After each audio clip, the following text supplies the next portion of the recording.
Hello everyone. Tonight, we're going to slip down a soft, spiraling staircase of psychological traps you might have been caught in without ever realizing. Imagine you're walking through a dim museum of mirrors.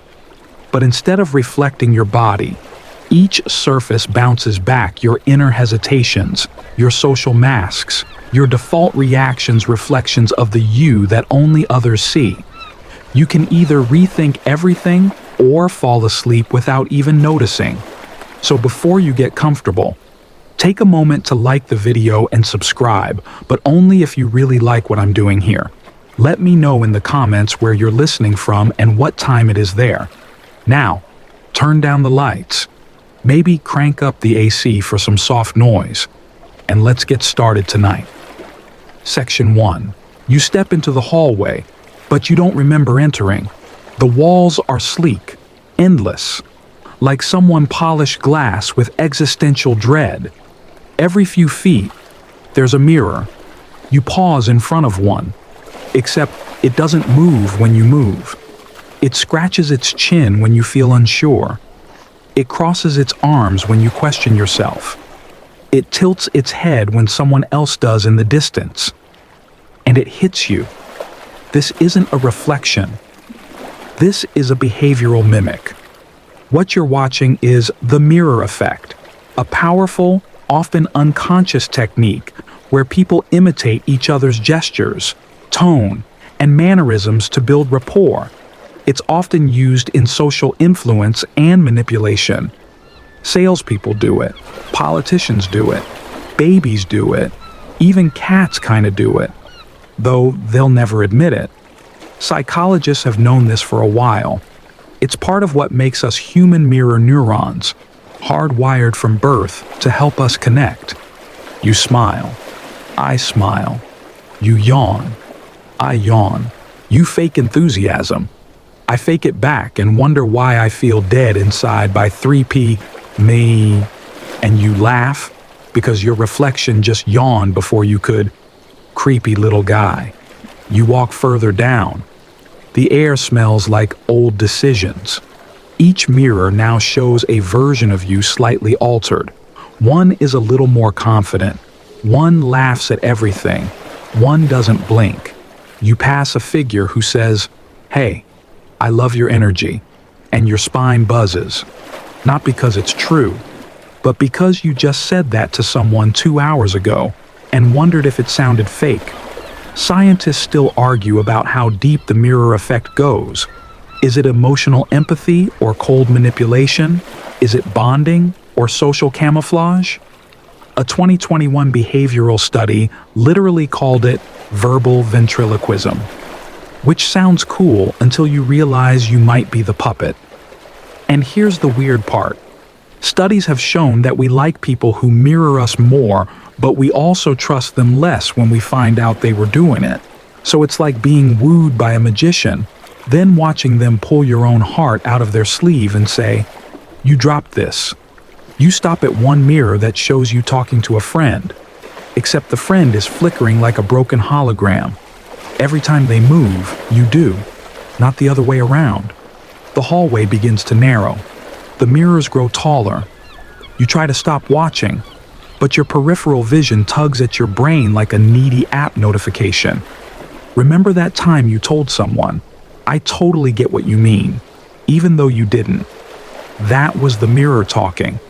And remember that coworker who laughed exactly 0.3 seconds after you did every single time. That was your echo, with an expense report. Funny story. In a 2008 speed dating study, participants who mirrored their dates were more likely to be remembered, but also less likely to be trusted for a second date. It's like their vibe was too smooth, like jazz that already knows what song you like. You reach a mirror that talks. You didn't expect that. It says, "Do you like this version of yourself?" The one people feel safe around. The one that agrees before thinking. The one that only says what they'd say. You don't answer. Not out loud. You think of how many times you've shaped yourself to match a room, and how many times the room didn't even notice. This trap is cozy.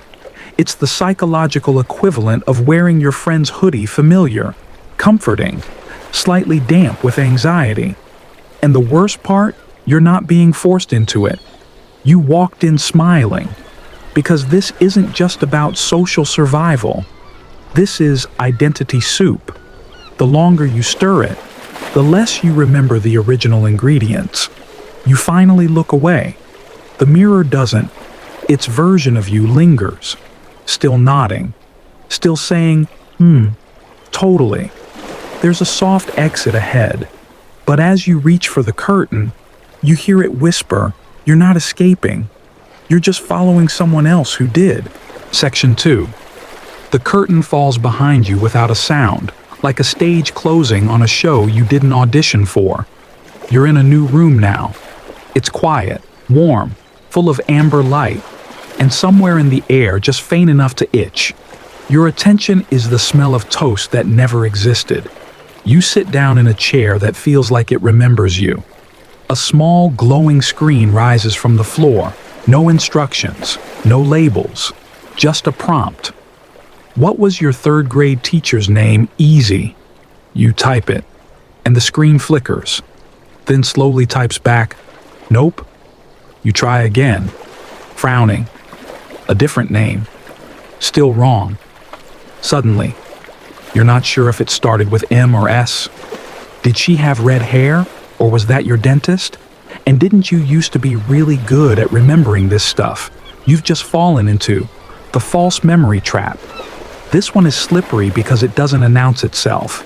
It just leans in, tilts its head, and gently replaces one brick in your brain with a sponge. False memory is when your brain confidently recalls something that didn't happen or remembers a warped version of what did. Psychologists like Elizabeth Loftus have studied this for decades. It's not about being forgetful.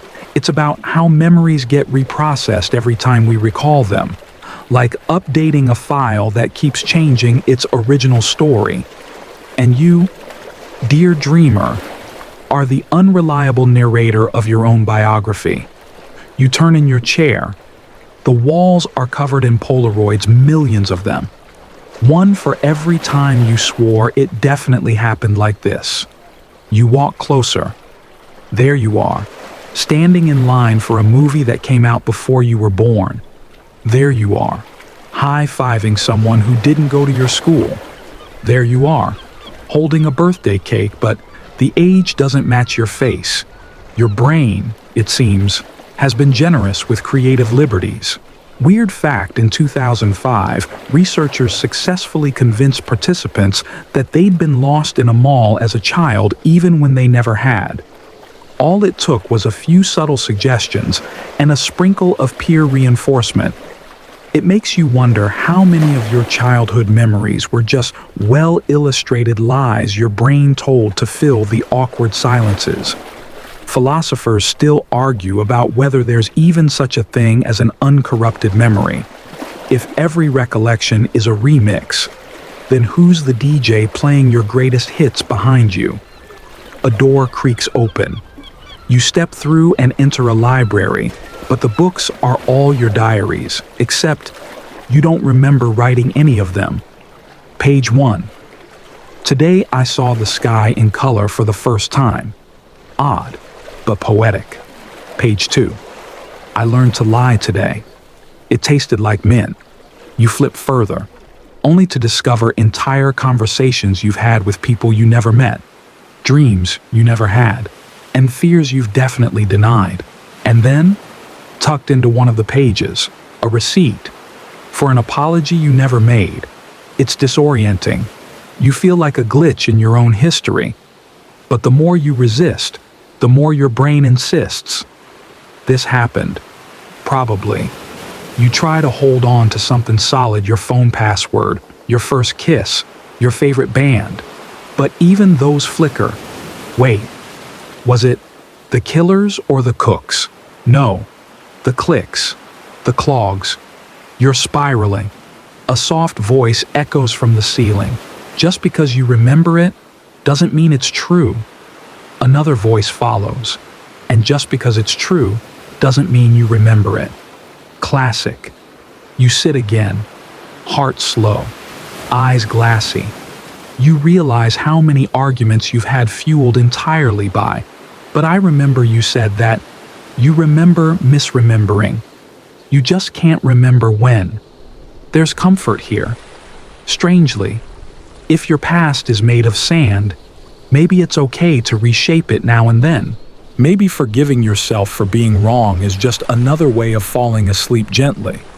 Just as your head leans back, the room dims, and your own handwriting begins to vanish from the pages, line by line, like a dream letting go of itself. One Polaroid remains. It's of you, eyes closed, smiling at something off camera, no caption. Section 3. You wake up, if that's what you can call it, with your finger hovering over a big red button. There are hundreds of them. Each glows gently, invitingly. Some are square. Some are shaped like gummy bears. One looks like a donut that whispers, "I know your deepest secret." And above them is a sign, "Choose one." But choose wisely. No one's around to explain what they do. You step closer. The buttons shift slightly, almost breathing. Each one pulses at a different rhythm, like they're trying to sync with your heartbeat. You reach out, then pause. Should you pick the cute blue one, the mysterious triangle one? What if one explodes? What if one makes you regret everything? What if the best one is the one you don't even notice? Congratulations. You're now neck deep in the paradox of choice. A psychological trap where too many options paralyze decision-making, coined by psychologist Barry Schwartz. It's the phenomenon where more choices don't lead to more happiness.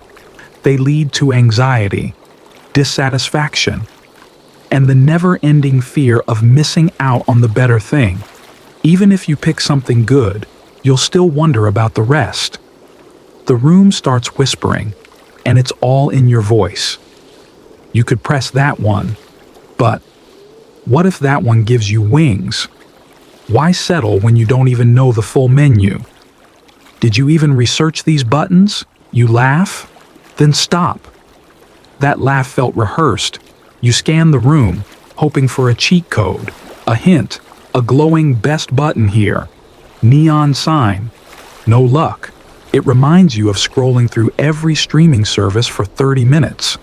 Only to rewatch that one show again, or standing in a cereal aisle too long and leaving with toothpaste. Here's a fun fact. In one famous jam experiment, yes, jam, like strawberry, shoppers were offered either 6 or 24 flavors. More people stopped at the big display, but way fewer actually bought anything. The folks with just 6 choices were happier, faster, and less panicked about blueberry regret. Too many options. Mental freeze. And here you are, freezing up over buttons that might not even do anything. Social media gurus still argue about how modern interfaces exploit this. Infinite scroll, autoplay, personalized algorithms. It's all curated to give you endless choices that feel empowering, but quietly steal your ability to choose. You back away from the wall. A small sign slides from the ceiling. Don't worry, you already chose. Wait, what you didn't touch anything. But now, a door opens. A gentle voice says, "Proceed with your selection." You try to protest. "I didn't." But the room gently insists, "You did." And suddenly, you remember that choosing not to choose was the choice. Someone somewhere is applauding your commitment to indecision. You step through the door into another space. This time, it's a cafe. Only one menu item. Whatever you think you want, you order it. The barista nods, pours a cup of black coffee, and says, "Good call. That's what you always get." You blink. "Have I been here before?" She smiles. Only every time you second guess yourself. You sip the coffee. It's perfect. except you still wonder what the tea would have tasted like. Maybe chamomile, maybe regret. You sit at a booth alone, staring at the coffee, wondering whether a different you is in a parallel booth across the universe, drinking the tea and judging your lack of imagination. This is the trap. Your brain wants all the options, but it's not built to handle them. That's why dinner plans take 2 hours. That's why you keep 27 tabs open and still forget what you were looking for.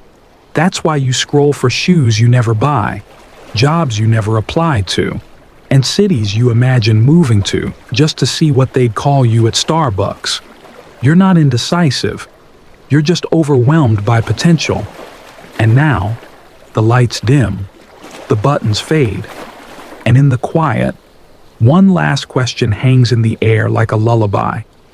What would you choose if no one ever knew your eyes closed softly? You dream of pressing the button shaped like a cloud. It does nothing, and you're okay with that. Section 4. You're in a line. You don't remember getting in it, but everyone's facing forward, so you do the same. There's a dull hum, like a vending machine thinking about its existence. No signs, no sounds, just quiet compliance. The person in front of you shuffles ahead, so you shuffle, too. And suddenly, you're caught in the trap of social proof. This one's subtle, sneaky, like a group chat you didn't mean to join but can't leave without seeming rude. Social proof is the psychological phenomenon where we assume something is correct or desirable because other people are doing it. It's the herd instinct dressed in a lab coat. You look around, nobody's talking, nobody's leaving. Everyone is following the person ahead like they're on some sacred mission to somewhere. You tap the shoulder in front of you. Hey, do you know what this is for? They shrug.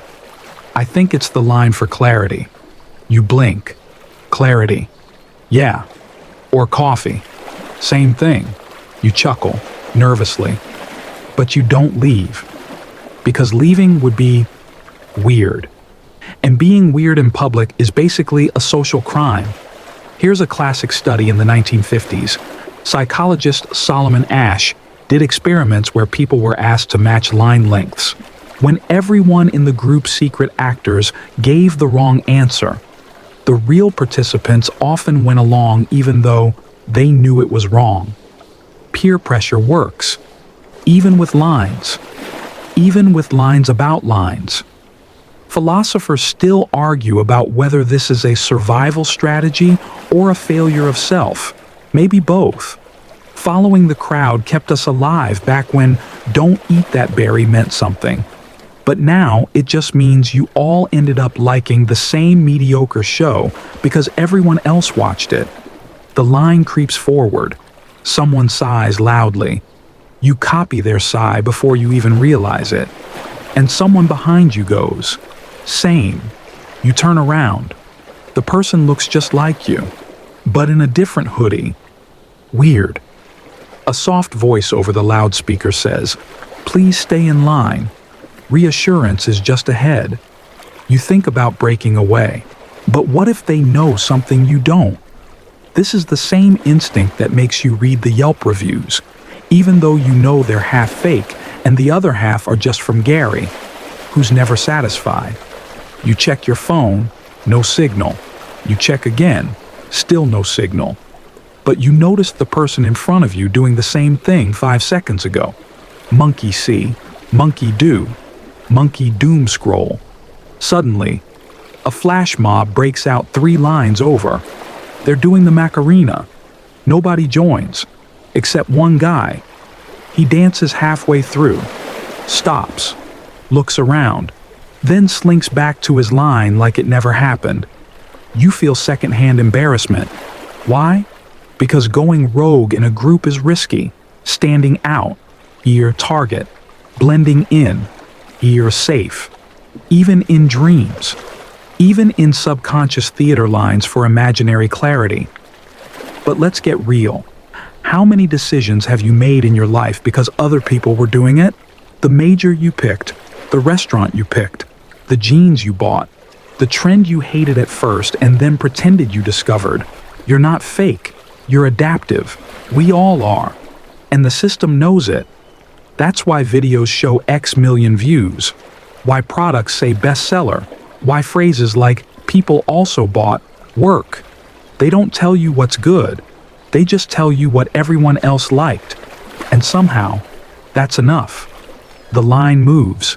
Now, you're at a podium. No one's checking names. They just smile and say, "You made the right decision." You look down. You're holding a ticket.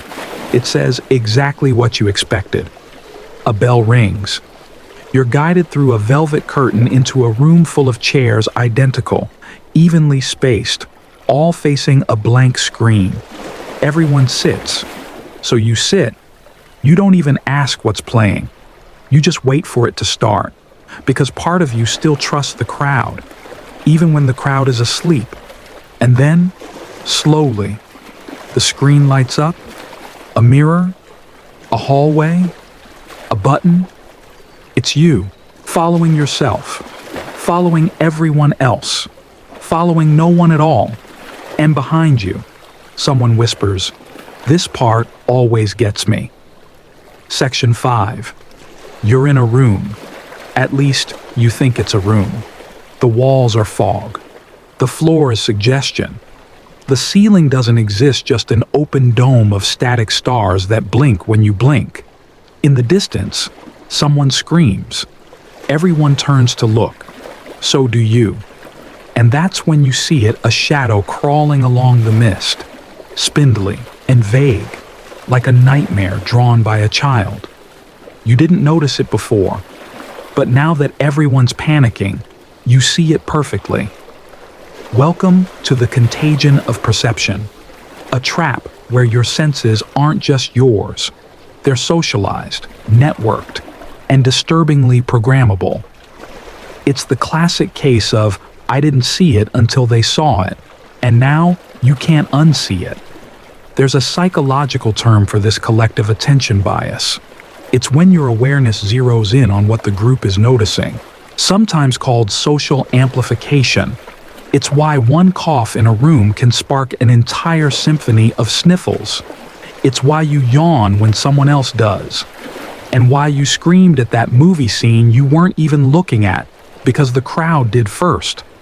And the philosophers, sociologists, and media theorists still argue about how far perception contagion goes in a world of trending hashtags and algorithmic urgency. Is attention still yours if it can be hijacked by what everyone else finds important back in the fog? The shadow pulses, people shout, someone yells, it's right there. You look harder, you squint, you tilt your head, you finally see what they see, and it feels real. But is it years ago? There was a strange mass panic in a high school in Tennessee.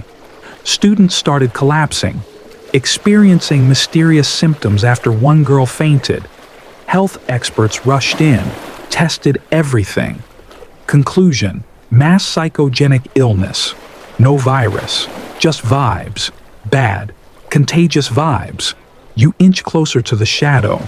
It starts to grow. The fog shifts, and now it's a shape. Now it's got eyes. Now it knows your name. You whisper to the person next to you, "Do you think it's real?" They whisper back, "Does it matter?" The shadow suddenly points. Not at you. At a child in the crowd, holding a balloon. Everyone turns. The child wasn't there before. You're sure of it. But no one questions it. Because the room saw the child at the same time. You try to step out of the fog, but the floor is sticky with belief. Your brain is making maps out of guesses. You're seeing what the room allows you to see, which means maybe nothing here is original. Even your fear might be borrowed. You think of the internet, how one bad photo can become the truth because 10,000 people saw it first. How a news headline feels urgent only because it came with siren emojis. How you're less scared of the dark than you are of the comment section. There's a growing hum around you. A man shouts. It's getting closer. You nod along, even though you don't feel anything. Yet, here's the trap when enough people agree on a lie. Your brain would rather believe it than be alone in doubt. And that's not weakness. That's evolution. Back when shadows meant tigers, trusting the crowd kept you breathing. But now, the tigers are gone. And the shadows are whatever everyone's screaming about. You close your eyes, and even then, you still see the shape, flickering behind your eyelids. Your mind whispers, "We believe it now. We have to." And somewhere, the balloon pops. The room gasps. You feel it. Too shock, fear, that deep tug of shared panic. But you also feel something else. Warmth, clarity, a slow realization. You can't unsee the shadow, but you don't have to follow it anymore. You step backward. Everyone's still looking, still shouting. You kneel down and pick up the popped balloon. It says, "You're the one who started it." You smile, gently, and fade into the fog. Section 6. The fog lifts. The floor stabilizes. The stars dim like a theater winding down between scenes. Now you're standing in a boutique. Not just any boutique, this one only sells you. Shelves of objects whisper your name. Posters smile with your exact smile. Every aisle is lined with little replicas of things you've posted, said, almost thought. And above the entrance, in blinking cursive neon, "Welcome back to your favorite echo chamber." You walk forward, past a table of neatly stacked books. Each title glows a little when you look at it. Why You're Right Again, The World.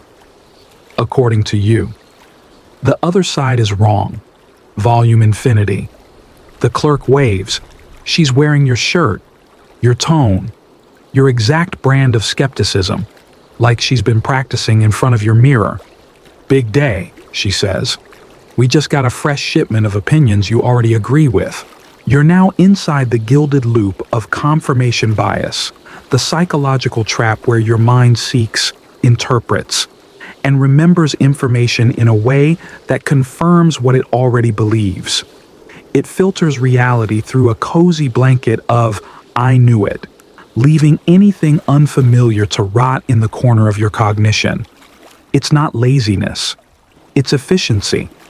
The brain loves saving energy, and questioning yourself takes effort. Cognitive scientists still argue about whether we're actually capable of processing truly contradictory evidence or whether we're just dressing up emotional loyalty as logical reasoning. Either way, you're here now. One shelf features glowing memory orbs titled, "That Time I Was Definitely Right." You pick one up. It shows a replay of a conversation where you absolutely destroyed someone in an argument. They don't speak. They just blink and nod while you deliver a flawless TED Talk with background applause. You laugh, because that's not how it happened, but it's nicer this way. Further down the aisle, there's a mirror labeled "Your Search Results." When you look into it, articles appear. Every headline agrees with you. Every data set supports you. Every comment section is an echo of your inner monologue. A weird fact: in 2011, researchers discovered that Google was already personalizing search results based on previous clicks. That means two people can Google climate change or capitalism or even what is truth and get completely different answers. You're not being educated. You're being marketed to. And here in the boutique, the most expensive items are the ones you'll never question. You pass a TV playing highlights of your most satisfying online arguments. Each time you said facts don't care about your feelings, you had more hair and better lighting. At a counter, you see a magazine titled "Top 10 Reasons You're Emotionally Mature for Cutting Off People Who Disagree with You." You smirk, then realize it's already in your bag. You head toward the checkout. The clerk hands you a free sample of the podcast you listen to every night, The one that gently reassures you that your enemies are stupid, your friends are brilliant, and you're a genius for subscribing. You try to say, "This feels fake." But the sentence dies on your tongue like a browser tab that won't load, because deep down, there's a comfort here. A velvet rope around your identity. A sign that says, "No cognitive dissonance past this point." You exit the boutique with a receipt that reads, "Transaction complete. Doubt refunded. Outside. The world is quiet. Too quiet." You try to remember the last time you changed your mind, but the answer is fuzzy. And the air smells like an algorithm that knows your bedtime. You look up. A billboard says, "You're not biased. You're just always correct." Another says, "Everyone else is brainwashed." You smile, a little sad. This isn't just a trap, it's a hotel. And checkout is optional. Before you fall asleep, you whisper, "What if I'm wrong?" The wind picks up. Somewhere in the distance, a boutique light flickers. Just once. Section 7. You walk into a dark room pulsing with soft blue light. It hums not with noise, but attention. It's like walking into the middle of someone's dream, except the dream is yours and also somehow sponsored. In the center of the room floats an object. You can't tell what it is, because every time you focus on it, it changes. When you're curious, it becomes a question mark. When you're lonely, it becomes a hand. When you're tired, it becomes a bed. It's beautiful, seductive, responsive. Everything you want is watching you back. This, dear dreamer, is the trap of predictive manipulation, a modern enchantment where your desires are no longer your own. They are watched, tracked, and reflected back at you with uncanny precision. You step closer. The object shimmers. Now it's your favorite snack. Now it's a tweet you almost posted but didn't. Now it's your ex's playlist, renamed "You Still Think About This." Somewhere, a notification pings. You check your pocket. There's no phone, because this room is your data self made real. A perfect loop of craving and reward. Psychologists call this the attention economy, a system where your focus is the currency, and your identity is constantly shaped to be more clickable. You don't scroll through the world scrolls through you. Tech philosophers still argue about how far personalization can go before autonomy collapses. At what point are your choices no longer yours, but curated reactions to what machines think you'll like? You reach out again. The object morphs into someone you admire. They wink. You feel flattered. You also feel watched. A voice whispers from the ceiling. "We noticed you looked at this yesterday. Want it more today?" And somehow, you do. Here's a weird fact. Facebook once ran an experiment manipulating the emotional tone of user feeds to see if they could alter your mood. And it worked. A little tweak, a little nudge, you smiled or didn't. Now imagine that happening all day, every day, across everything. You sit down in a chair that remembers your posture. A screen lights up with recommendations, videos you'll love, people who agree with you, arguments you're ready to win, memories you forgot you wanted. You laugh nervously, but the screen responds with your real laugh, played back through invisible speakers. It sounds more sincere than the one you just made. You get up, suddenly overwhelmed. You walk toward a window that wasn't there before. Outside, a billboard reads, "You searched for freedom. We found this instead." You look back at the object. Now it's you, but better, funnier. A version of you optimized for approval. This trap doesn't want to imprison you. It wants to please you, to death. You wonder how many of your tastes, your beliefs, your anxieties were simply what floated to the top of a predictive model. You didn't ask for them. They found you. Like that one ad you swear you only thought about. Like the video that knew you were sad before you did. Like the person you dated because they showed up after 3 swipes and a shared taste in sarcasm. And the scariest part, you liked it. The room dims. The object fades. You're left standing in silence. But even that feels artificial. You whisper, "Can I want something real?" The lights respond, in your own voice, only if you stop looking. And for the first time in hours, you close your eyes, not to escape, but to reclaim. Section 8. You open your eyes and find yourself in a narrow hallway. It smells like pencil shavings and indecision. A spiral staircase winds upward, but the steps are made of paper. Not just any paper you're handwriting. You take the first step, it crinkles under your weight, but holds. You glance down. It's a to-do list. Buy toothpaste. Send that email. Finally, start that project. And then, at the bottom, figure out who I'm becoming. Welcome to the trap of the illusory plan. The false comfort of structure built on shaky memory and even shakier intention. You climb higher. The walls are lined with notebooks, every one with your name on the spine. You pull one open. The cover says 5-year plan. Inside, step 1, wake up early. Step 2, meditate. Step 3, step 4, become wise and emotionally untouchable. You smile, because you don't remember writing it, but you do remember wanting to be that person. This is the place where your goals live, or more accurately, where your unfinished plans come to retire.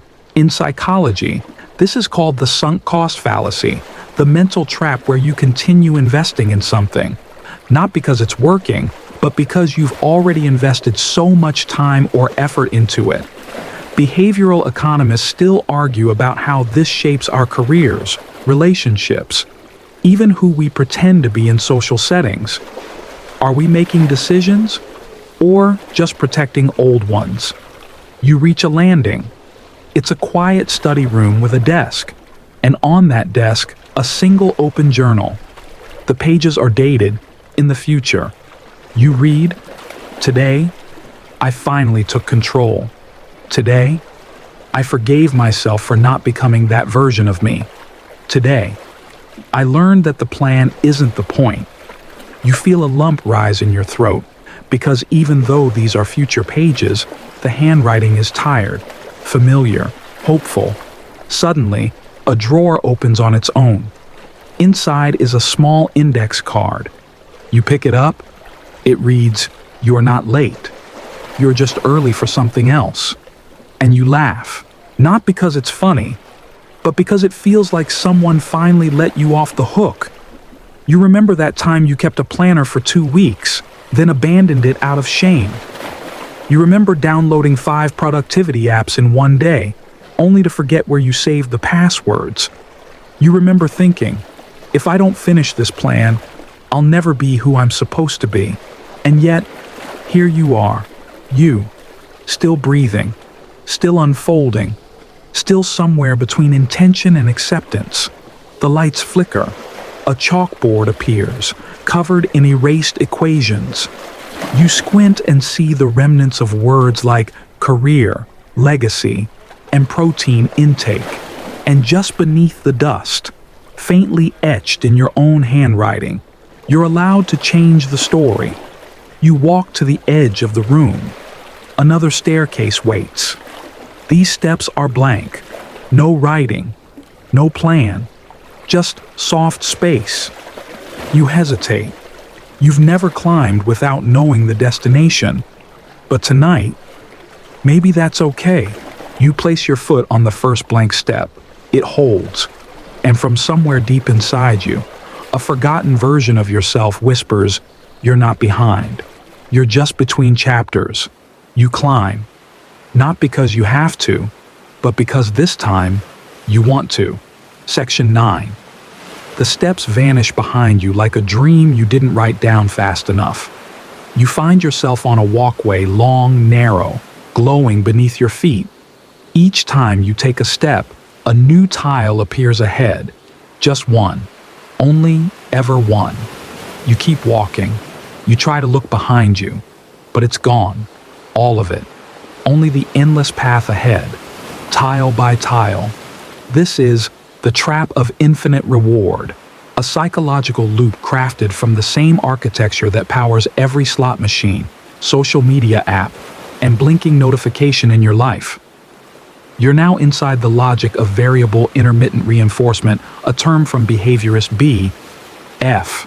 Skinner, who discovered that pigeons kept pecking at a button not when it gave rewards every time, but when it gave them sometimes, because sometimes is addictive. Sometimes feels like hope, like maybe the next step will be the one. You walk faster. Another tile appears. It's glowing slightly more. A ping sounds. A small symbol floats above the tile, a heart, a comment bubble, a gold star. You smile without meaning to. And you think of every time you pulled down your phone screen like a slot handle, hoping something new would appear. That email, that DM, that one notification that proves you're still relevant. Neuroscientists and UX designers still argue about whether this reward loop is a tool or a trap, whether it's harmless engagement or digital heroin, whether you're choosing this or just trained. The walkway pulses again. Now each step comes with a sound, a faint bell, like an achievement unlock. Your pace quickens. You don't even notice. You're sweating, but also excited. The tiles start offering random objects, a meme from 2016, a photo of your old dog, a headline you vaguely remember reading, a quote that says, "You got this." But it doesn't say what this is.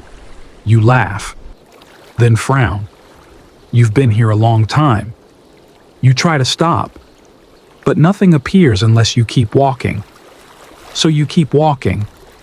This is the same loop that built the pull to refresh feature. That engineered the endless scroll. That made you binge a whole season because the next episode auto-played while your brain whispered, "Just one more." You glance to the side. There are other people on parallel walkways. They're walking too, eyes glassy, feet moving, no one talking. You wave. One person blinks, then keeps walking. You slow down. The tile ahead glitches, doesn't load. You wait, still nothing. Then a soft warning appears. No reward detected. Resume movement. You whisper, "But I don't know where I'm going." And the path replies, "That's part of the experience." You stare at your feet. Each step gave you something, but nothing stayed. You try to remember what you saw 5 tiles ago, 10, 20. It's all a blur. Like when you look up from your phone and realize it's dark outside and your tea is cold. You kneel down. The tile beneath you glows warmer. It feels softer now. You whisper, "What if I just rest here?" The walkway doesn't respond, but for the first time, it doesn't push you forward either. You lie down. The glowing slows. The bells stop ringing. And for the first time in what feels like forever, there is nothing new, and it feels like peace. You close your eyes. A final message floats above you. Congratulations. You've opted out. Section 10. You wake up in a village that doesn't exist on any map. The streets are cobbled together from memory. The buildings are made of conversations you half remember, and the people, they're nodding at you like they've known you forever. A woman with kind eyes waves and says, "Thanks again for your honesty that night." You smile awkwardly. You have no idea who she is. A man in a striped vest shakes your hand. Without your advice, I never would have stood up to him. You blink. You don't know what he's talking about, but you nod anyway. You walk further, and someone hands you a medal. It reads, "For the lie that became real." Welcome to the trap of narrative maintenance. When a single distortion, a harmless untruth, becomes the foundation for a larger identity. It begins with one little lie. And then, to protect it, you have to build a life around it. This is cognitive dissonance, that unsettling tension between what you believe and what you do. Psychologist Leon Festinger coined it in the 1950s. After infiltrating a doomsday cult, when the predicted apocalypse didn't happen, the cult didn't admit they were wrong. Instead, they said their faith had saved the world. People will rebuild the universe before admitting they misread the blueprint. You sit on a bench. A child offers you a drawing. It's of you, wearing a cape, smiling over a mountain of villains. You say, "Who drew this?" She says, "You did? Last time you were here? You don't remember being here, but the drawing is signed with your name." It all started, maybe, with a fib or an embellished story at a party. Maybe you said you were just over it when you weren't, or claimed you were doing great because the silence was worse than pretending. And then people believed you and praised you for your strength and built a version of you around it. So you had to keep going. You had to keep being the you that they applauded, even when it hurt. Philosophers and behavioral economists still argue about whether humans value truth more than consistency, because once you say a thing out loud, online, on stage, you're expected to live it, even if the original story was just a mood, even if it's killing you softly. You walk through the village. There's a statue of you giving a TED Talk. You have perfect hair. You're pointing at a pie chart titled, "My Journey to Radical Self-Honesty." Someone takes your picture next to it. "You're such an inspiration," they say. You try to respond, but you're not sure which version of yourself should answer. You remember telling someone once, "I'm totally fine." And then you had to be, because undoing it felt like betrayal. You remember saying, "I don't care what they think," but you did. You still do. A man hands you a trophy for surviving the lie with style. You hold it. It's heavier than you thought. You find a quiet alley. You sit down. You whisper, "I don't think this is me." The walls flicker. A poster peels back to reveal another underneath you. Crying. You, small. You, real. And suddenly, the village starts to soften. The buildings wobble. The statues deflate gently. One voice says, "You told us what we needed." Another says, "We're just the reflection." And then a child walks up, the same one with the drawing. She asks, "Do you want to draw something else?" You nod. She hands you a blank page. No expectations. No applause. Just you. And for the first time in this village, you don't have to perform. You just have to be.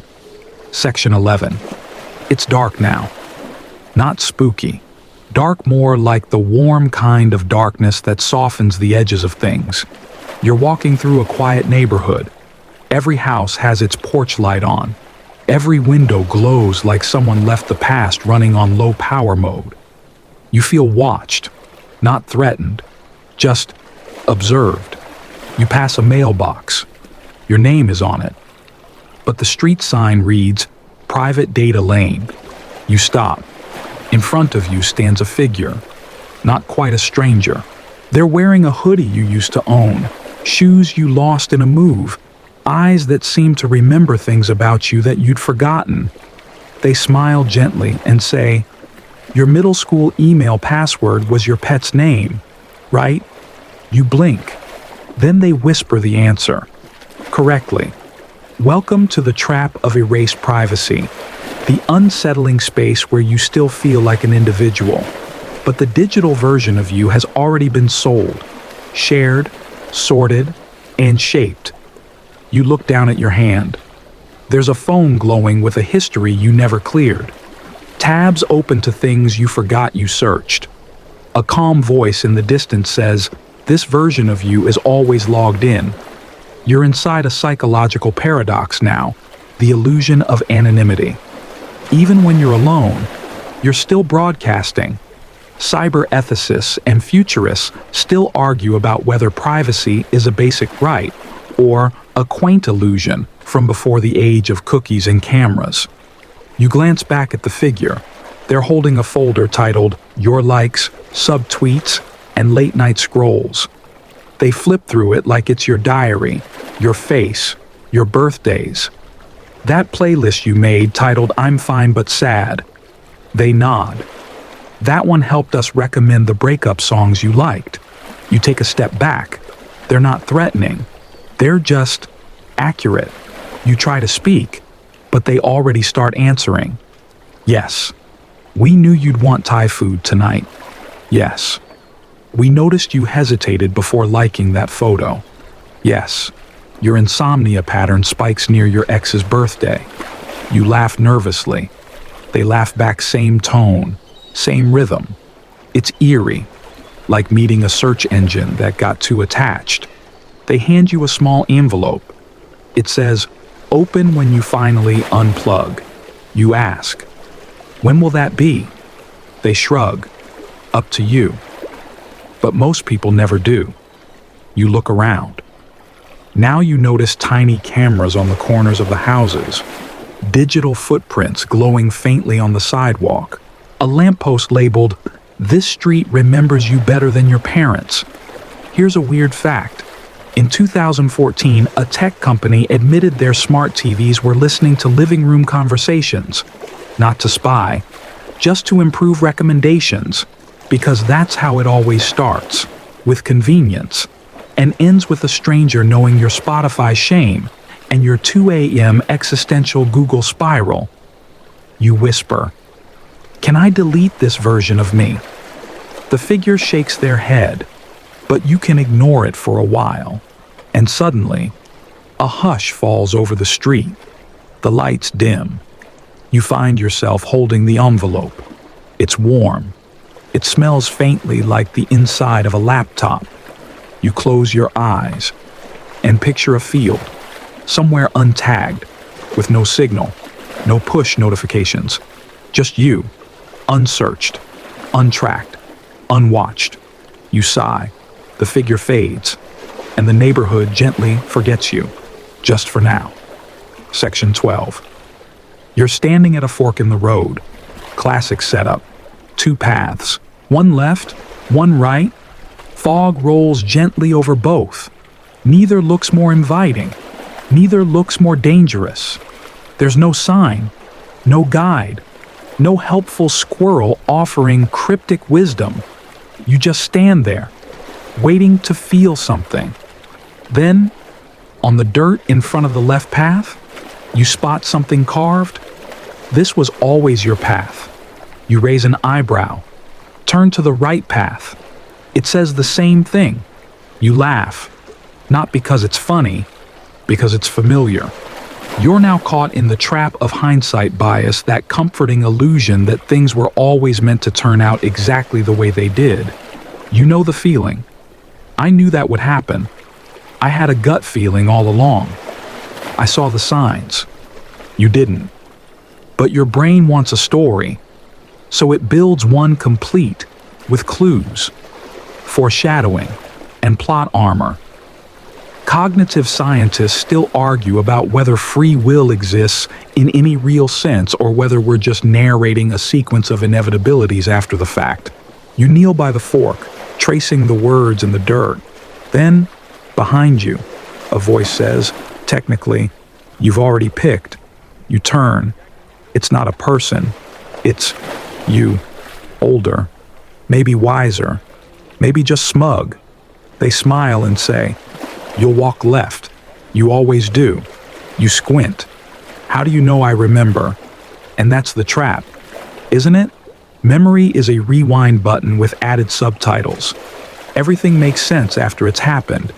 You think of that job you didn't take, that text you regret, that time you said, "It's fine," when it absolutely wasn't.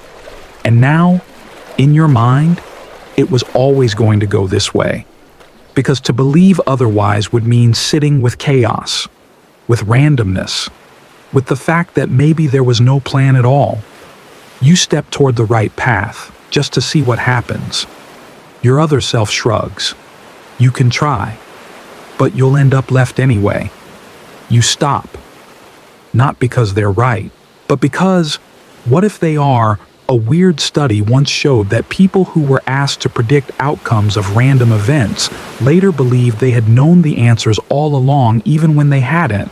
It's called the I knew it effect, and it's baked into your brain because certainty, even fake certainty, feels better than ambiguity.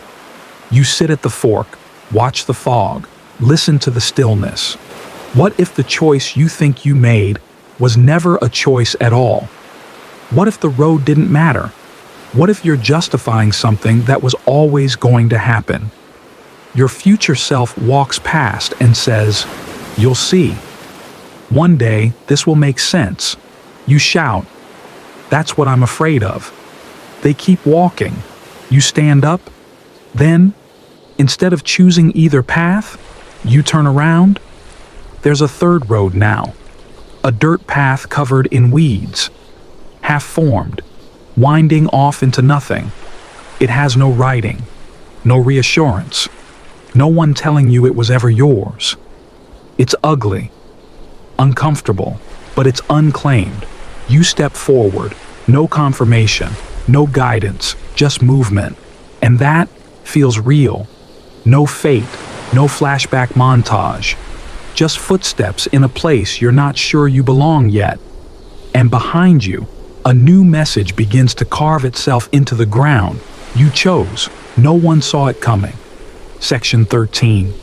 You walk alone now. The weeds fade. The fog clears. You emerge into an empty town. Main Street is silent. Storefronts open, but hollow. Chairs sit in cafes like they were just used. Swing sets drift gently, though there's no wind. And the clock tower reads 0000, frozen. Like the world hit pause and forgot to press play. You're the only one here. Or, so it seems. Then you hear it. Footsteps. Behind you. No rush. Just patient. Like someone pacing you. You turn. No one. But when you walk again, there they are. Matching your rhythm exactly. You've stumbled into the trap of solipsism and derealization, the eerie psychological state where you can't quite tell what's real, or whether anyone else even exists outside your mind. It's a philosophical idea too. Solipsism is the notion that only your mind is certain to exist. Everything else might be projection, simulation, dream, or déjà vu with really good graphics. Philosophers, simulation theorists, and sleep-deprived Reddit users still argue about whether other people are conscious entities or just elaborate NPCs in your story. You stop in the middle of the town square. The echoes stop with you. Hello, you call out. The wind answers, but not in language, just static memory. A laugh you half recognize. The clink of a spoon against a mug. A name whispered like it forgot its owner. You step into a bookstore. Dust coats the covers. Every title is a conversation you had, or think you had. Yeah, I'm doing okay. No, it's totally fine. Let's catch up sometime. You pull one off the shelf. It opens to a chapter titled, "The Friend You Haven't Talked to in Years." You try to remember their face. It flickers. And suddenly, you're not just wondering if they're real. You're wondering if you were real to them. You exit the bookstore and pass a bench with a newspaper on it. The headline reads, "You've been alone longer than you think." You sit down, look around. This town is familiar, like it was built from memories of scrolling through your own social media feed. Smiling faces, echoes of connection, none of them here. A voice crackles from an intercom above you. It's yours, or someone doing a really solid impression. You've built cities from conversations, You've held hands with people who only existed in text. You've fallen asleep to voices that never knew your name. And then, softer. Are you lonely? Or just hyper-aware? You look up. In the sky, a banner plane circles, pulling a message that reads, "Shout into the void." Someone might hear, so you do. You whisper a name, not out loud, just in your heart. The person who meant something, or still does. And from the alley behind the cafe, a voice answers, "I was wondering if you'd remember." You run. You turn the corner. There they are. Half real, half you. Someone you knew, or needed. Someone who once said, "Text me when you get home." Someone who once asked, "You good?" and actually meant it. They don't speak. They just sit beside you on the bench. Not to fix anything, just to be. And you realize maybe you were never alone. Just disconnected. The parasocial version of them is here. And the parasocial version of you is with someone else. We're all ghosts in each other's machines. Here's a weird fact: the human brain can form real emotional bonds with people we've never met. A study found that watching a favorite creator's content activates the same brain regions as hanging out with close friends. Your eyes soften. You whisper, "You're not really here." Are you? They shake their head, but they hold your hand anyway. You close your eyes. And for now, in this town of echoes, that's enough. Section 14. You're sitting at a long wooden table in a dim room. There's a candle flickering between you and, well, it's you. Not mirror you, not future you, not the version of you that forgets keys but remembers grudges. This is debater you, the voice in your head that sounds like you but never agrees with anything you say. They lean in. I know what you're about to argue, and I already disagree. Welcome to the trap of internalized criticism, the psychological paradox where you create a mental opponent built entirely from your own fears, doubts, and insecurities, and then lose arguments to them. This version of you is sharp, polite, but ruthless, like a philosophy professor who's read all your journals and annotated them in red pen. You say, "I think I've been doing okay." They reply, "Define okay." Emotionally, financially, existentially. You shift in your seat, the chair creaks. Even it sounds judgmental. This is what psychologists call self-sabotage, when your brain, trying to protect you, starts predicting disaster in advance, just to soften the blow. It's like hiring a life coach whose only advice is, why bother therapists, and neurobehavioral experts still argue about how much of this comes from trauma, upbringing, cultural messaging, or the sneaky little voice that learned early on that hope is suspicious. You say, "I've grown a lot lately." They smirk. Growth or just better branding? You try again. "I've made progress." Relative to what? To myself, which version you're arguing with yourself and still somehow losing. You start to defend your choices, your past, your mistakes. But everything you say, they say louder, until you blurt out, "Why do you hate me so much?" They blink, "I don't." Then, softly, "I am you." You freeze. This is the uncomfortable truth about your inner critic. It's not trying to ruin you. It's trying to protect you. Badly. It thinks if it points out your flaws first, you won't get blindsided later. If it beats you to the insult, you won't feel it as deeply. If it keeps you small, you won't be rejected. It's a defense mechanism dressed up in your voice. You remember being a kid, afraid to raise your hand in class, not because you didn't know the answer, but because you did, and were scared to be wrong in front of everyone. You remember apologizing for crying, as if emotion was shameful, as if being vulnerable meant being less. And now, this part of you still thinks it's helping. They lean back, say nothing, You look across the table and see a mirror behind them. In it, not one person, but two versions of you blurred together, arguing in soft silence. You whisper, "Can we just stop?" They nod, then stop starting. And like that, the table disappears. The candle goes out. You're alone again. Except you're not. You're whole. Because that voice, it didn't vanish. It softened. You realize now that the critic wasn't your enemy. It was a scared part of you rehearsing pain to avoid surprise. You kneel on the floor. Say, "You're allowed to rest now." And in the distance, for the first time in years, the voice in your head simply says, "Okay?" Section 15. The world begins to fold around you.